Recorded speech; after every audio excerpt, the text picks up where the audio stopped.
El Partido Socialista en Extremadura, cuando conoció ayer la información que publicó un medio de comunicación digital en nuestro país, salimos a hablarles a ustedes y a los ciudadanos solamente para plantear una cuestión, la que nos interesaba. Y dicho esto, les digo a los ciudadanos en Extremadura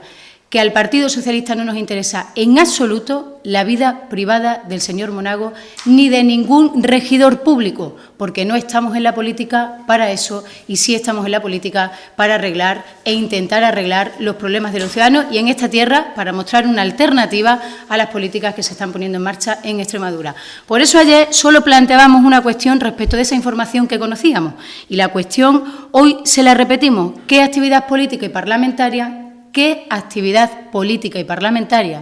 desempeñó el entonces senador don José Antonio Monago, hoy presidente de la Junta de Extremadura, cuando realizó esos 32 viajes a Canarias? Y el señor Monago, lejos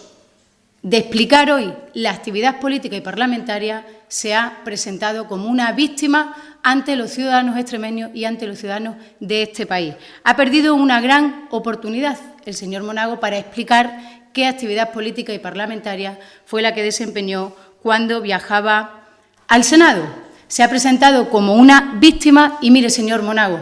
quien hace uso del dinero público para un fin privado no puede presentarse como una víctima ante los ciudadanos. Tiene que presentarse con la sinceridad de reconocer el error y de irse. Por eso nosotros hoy le decimos, usted no está acreditado, usted no está legitimado para seguir ni un minuto más siendo el mayor responsable político y el mayor representante de los ciudadanos de esta tierra, de los ciudadanos de Extremadura. No puede seguir ni un minuto más al frente de la Junta de Extremadura, por lo que los socialistas hoy le pedimos su inmediata dimisión, que se la pedimos en esta comparecencia pública y que también la pediremos de manera formal en el Parlamento de Extremadura, en la Asamblea de Extremadura, donde ya en la mañana de hoy hemos solicitado la comparecencia del señor Monago para esta cuestión, para la que nos interesa, insisto, el uso del dinero público, porque uno con su dinero puede viajar donde quiera y hacer lo que le dé la gana, pero con el dinero de los ciudadanos no.